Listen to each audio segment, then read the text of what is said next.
Hello everyone. तो आज हम डिस्काउंट के बारे में पढ़ने वाले हैं। इससे पहले हम जर्नल और अकाउंटिंग इक्वेशन के ऊपर इन डेप्थ डिटेल स्टडी कर चुके हैं। अगर आपने वो वीडियो अभी तक नहीं देखी है तो प्लीज़ डू चेक आउट। सो आज हम डिस्काउंट के बारे में पढ़ने वाले हैं कि डिस्काउंट क्या होता है, कितने टाइप्स होते हैं, कैसे उसकी अकाउंटिंग प्रोसीजर होती है। So let's get started. तो डिस्काउंट क्या होता है? हम कभी शॉप में जाते हैं, हम उन्हें बोलते हैं, हम शॉपकीपर को बोलते हैं कि प्लीज़ थोड़ा कम कर दीजिए, थोड़ा डिस्काउंट दे दीजिए। तो वो जो डिस्काउंट होता है वही यहाँ पे डिस्कस हुआ जाता है। तो जो जितना अमाउंट हम कम देते हैं किसी प्रोडक्ट के लिए वो हमारे लिए हो जाता है डिस्काउंट रिसीव्ड, और शॉपकीपर के लिए हो जाता है discount allowed. So reduction in the price of goods by the seller for increasing sale और for prompt payment is known as discount. है तो डिस्काउंट किस लिए दिया जाता है सेलर द्वारा? या तो वो चाहते हैं कि उनकी सेल्स इंक्रीज हो, बोलते हैं ना लाइक अगर आप इतना ज़्यादा लोगे तो आपको 5% एक्स्ट्रा डिस्काउंट मिलेगा, या फिर आप 20 डेज़ के अंदर पेमेंट करते हो तो आपको 2% और डिस्काउंट मिलेगा। तो ये रीज़न होते हैं जिस वजह से सेलर डिस्काउंट देते हैं। डिस्काउंट 2 टाइप्स के होते हैं, ट्रेड डिस्काउंट और कैश डिस्काउंट। सो अब हम एक एक करके उनके बारे में पढ़ते हैं इन डिफरेंस फॉर्म। सो जो डिस्काउंट होता है, जो ट्रेड डिस्काउंट होता है वो प्रोवाइड किया जाता है wholesaler to retailer, and जो कैश डिस्काउंट होता है वो अलाउ किया जाता है टू कस्टमर। ठीक है, तो ये होल सेलर रिटेलर को देता है और ये कस्टमर को प्रोवाइड किया जाता है। ये इसलिए तब प्रोवाइड किया जाता है जब कोई क्वांटिटी को बल्क में परचेज किया जाता है। ठीक है, जब बल्क में परचेज करते हैं तब हम ट्रेड डिस्काउंट देते हैं।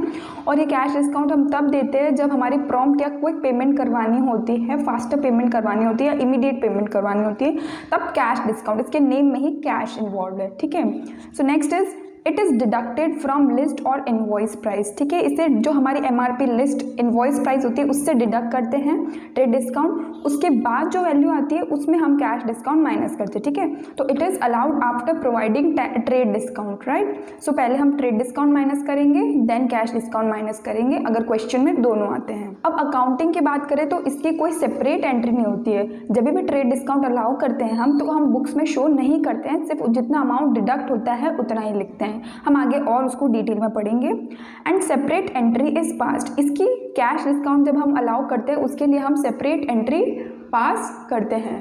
So example is goods sold list price ₹1 lakh at the rate 20% trade discount. ठीक है, 1 लाख रुपीज़ लिस्ट प्राइस के गुड्स सेल किए हैं जिसपे हमने 20% ट्रेड डिस्काउंट दिया। ठीक है, तो अब हम इस पे कैसे निकालेंगे कि एंट्री हो जाएगी जैसे हम नॉर्मल करते हैं, cash account debit to sales account 80,000। ये कैसे आया? 1 लाख का 20% होता है 20,000, राइट। तो 1 लाख में से 20,000 डिडक्ट कर दिया और 80,000 हो गया।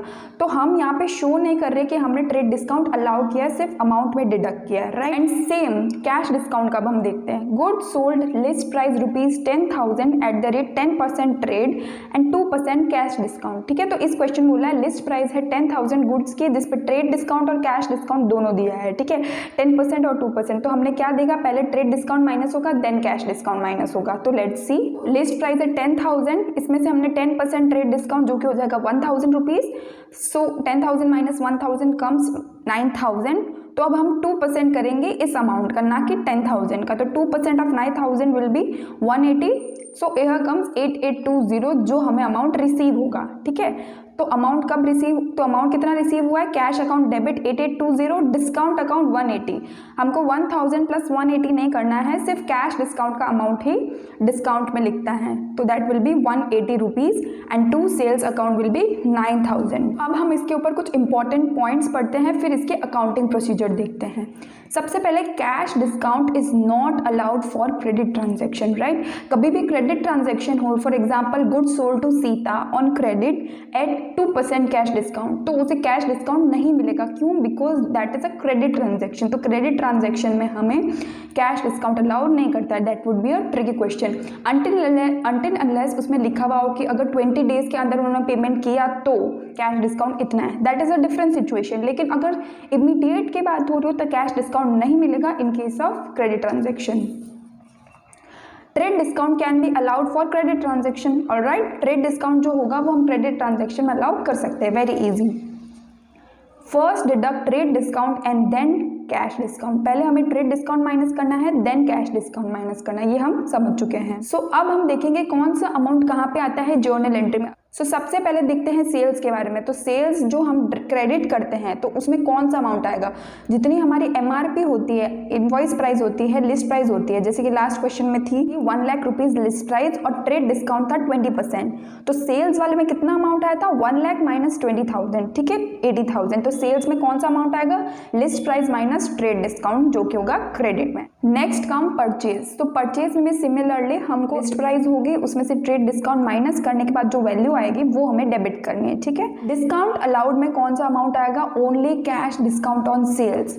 जो हम सेल्स करने के टाइम कैश डिस्काउंट अलाउ करते हैं वही डिस्काउंट अलाउड में आएगा। Discount allowed only amount of cash discount, not trade discount. Next come discount receive. तो डिस्काउंट रिसीव में भी क्या होगा, जो कैश डिस्काउंट हमें मिला है परचेज करते वक्त वो डिस्काउंट रिसीव में आएगा and that amount will be credited. Debtors में हम क्या माइनस करेंगे, डेटर्स में हम सब कुछ दोनों डिस्काउंट माइनस करेंगे एमआरपी से, ठीक है। तो जो लिस्ट प्राइस है उसमें से ट्रेड डिस्काउंट और कैश डिस्काउंट दोनों माइनस करने के बाद जो वैल्यू आएगा वो डेटर्स के कॉलम में लिखेंगे, डेबिट होगा। क्रेडिटर्स में भी यही होगा, टोटल परचेजेस यानी कि लिस्ट प्राइस में से हम ट्रेड डिस्काउंट और कैश डिस्काउंट दोनों माइनस करेंगे और क्रेडिट होते हैं, ठीक है। तो आई होप आपको अच्छे से क्लियर हो गया हो। सेल्स में सिर्फ ट्रेड डिस्काउंट माइनस करेंगे और परचेज में भी ट्रेड डिस्काउंट माइनस करेंगे। डिस्काउंट अलाउड में कैश डिस्काउंट का अमाउंट, डिस्काउंट रिसीव में कैश डिस्काउंट का अमाउंट और डेटर्स क्रेडिटर्स में ट्रेड डिस्काउंट कैश डिस्काउंट दोनों माइनस करके अमाउंट होगा, ठीक है। आई होप यहाँ तक आपको क्लियर हुआ हो। अब हम कुछ एग्जाम्पल्स देखते हैं। Give journal entries for the following in the books of Raja Ram and company. So first transaction is 2017 is the year March 3rd. Bought goods for cash of the list price 80,000 at the rate 10% trade discount to 1/2% cash discount, ठीक है। तो अब cash discount यहाँ पे हम allow करेंगे, क्यों, क्योंकि हमने गुड्स परचेज किए हैं अगेंस्ट कैश, ठीक है। तो अब देखते हैं क्या होता है। सबसे पहले हम वर्किंग नोट बनाएंगे। लिस्ट प्राइस हमारे 80,000, उसमें से सबसे पहले हम क्या माइनस करते हैं, ट्रेड डिस्काउंट माइनस करते हैं। तो 10% ट्रेड डिस्काउंट हो जाएगा 8,000, बैलेंसिंग अमाउंट विल बी 72,000। अब इस पे हम 2/2 कैश डिस्काउंट होगा। 2/2 कैश डिस्काउंट क्या होता है, पहले से हम मिक्स इम्प्रॉपर में कर देंगे। 2 2 4 + 1 5/2 and percentage will be 1/100, so it will be around 1/40। So 1/40 of 72,000, it will be 1800, ठीक है। तो 1800 हम माइनस करने के बाद जो अमाउंट आएगा 70,000, जो अमाउंट आएगा 70,200, that will B amount which will be received, which will be paid by us, ठीक है। तो सबसे पहले लिस्ट प्राइस में से ट्रेड डिस्काउंट माइनस कर लिया, कैश डिस्काउंट माइनस कर लिया, देन जो अमाउंट आएगा वो हम कैश में पे करेंगे। तो अब हम जर्नल एंट्री करते हैं। जर्नल एंट्री क्या हो जाएगी, परचेज अकाउंट डेबिट 72,000, क्योंकि हम सिर्फ total purchase minus trade discount करने वाली वैल्यू लिखेंगे। टू कैश अकाउंट 70,200 जो हमने पे किया है, टू डिस्काउंट रिसीव्ड, तो इसमें हमने कैश डिस्काउंट वाला अमाउंट लिख दिया, ठीक है।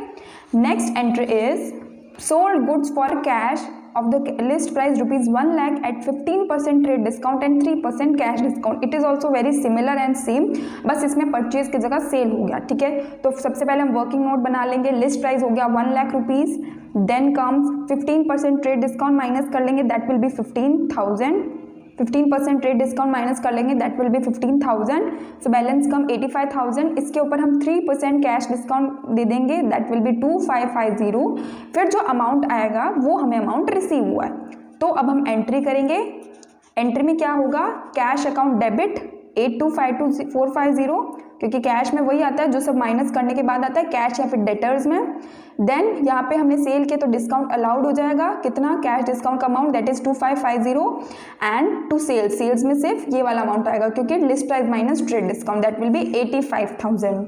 Next transaction is sold goods to Nagpal of the list price rupees 50,000 at 20% trade discount. It is very very easy. तो हमने क्या किया है, क्रेडिट ट्रांजैक्शन की, इसीलिए यहाँ पे कैश डिस्काउंट नहीं आएगा, ओके। तो वर्किंग नोट में सबसे पहले लिस्ट प्राइस 50,000, इसमें ट्रेड डिस्काउंट माइनस कर लेंगे 20% 10,000, सो इसका बैलेंस आएगा 40,000 जो हम नागपाल से मांग रहे हैं, ठीक है। तो इसमें क्या लिखा हुआ है, no CD no cash discount since it is a credit transaction. Journal entry हो जाएगी Nagpal account debit 40,000 to sales 40,000, ठीक है, क्योंकि इसमें कोई भी कैश डिस्काउंट नहीं है। Next entry is Nagpal return 1/4 of the above goods, ठीक है। नागपाल को हमने 40,000 के गुड्स सेल किए, उसमें से 1/4 उन्होंने रिटर्न कर दिए, ठीक है। तो 1/4 कितना होता है 40,000 का, हम वर्किंग नोट में देखते हैं। वर्किंग नोट नेट सोल्ड, हमने नेट सेल कितने किए थे 40,000 के। नेट सोल्ड मतलब जितने के सेल किए उसमें से ट्रेड डिस्काउंट माइनस 50,000 माइनस 10,000 40,000। अब ये हुआ हमारे नेट सोल्ड, ठीक है। तो हमने सेल्स रिटर्न हमें कितना हुआ 1/4 ऑफ 40,000 दैट विल बी 10,000। तो अब हमको रिसीव कितने करने हैं नागपाल से अमाउंट या ड्यू कितना है 30,000। तो अब इसमें हम सेल्स रिटर्न की एंट्री करेंगे, that will be sales return account debit होगा सेल्स रिटर्न अकाउंट, क्योंकि सेल्स रिटर्न हमारे पास आ रहा है, डेबिट व्हाट कम्स इन, या हम ऐसे भी देख सकते हैं सेल्स का उल्टा, दैट विल बी 10,000 किससे आ रहे हैं नागपाल से, तो to Nagpal account 10,000। Next entry is Nagpal settle the account by paying cash under a discount of 5%। See अब हमें कैश रिसीव हो रहा है, कितना हो रहा है मतलब जितना बैलेंस बाकी था उतने पे 5% और डिस्काउंट दे रहे हैं। वो मे बी उन्होंने जल्दी पे किया होगा, सी 8 को उन्होंने रिटर्न किया है, 10 को, तो ये वाला जो डिस्काउंट होगा वो होगा कैश डिस्काउंट, ठीक है। तो अब हम इसका वर्किंग नोट देखते हैं। वर्किंग नोट हमारा ड्यू कितना था 30,000, क्योंकि 40,000 का हमने परचेज किया था, 10,000 का उन्होंने ड्यू कितना है 30,000, क्योंकि हमने 40,000 का सेल किया था, 10,000 का उन्होंने रिटर्न कर दिया, तो अब ड्यू होता है 30,000। उसमें भी हमने डिस्काउंट इन्हें दे दिया 5% 1,500 का, तो अब उन्होंने हमें पे किया है इन फुल सेटलमेंट 28,500। तो इसमें एंट्री हो जाएगी cash account debit 28,500, discount allowed debit 1,500 to Nagpal account 30,000। I hope आपको ये वीडियो अच्छे से क्लियर हुई हो डिस्काउंट के बारे में, ट्रेड डिस्काउंट, कैश डिस्काउंट, कैसे हम एंट्रीज करते हैं, कौन सा अमाउंट कहाँ आता है, कब डिडक्ट करते हैं, कौन कैश डिस्काउंट कब अलाउ करते हैं, दोनों में प्रॉपर डिफरेंस आपको अच्छे से क्लियर हुआ हो। अगर आपको कोई भी डाउट हो तो प्लीज़ कॉमेंट्स में बताना मुझे, और नेक्स्ट आपको किस टॉपिक पे चाहिए that also let us know, और थैंक यू फॉर वॉचिंग।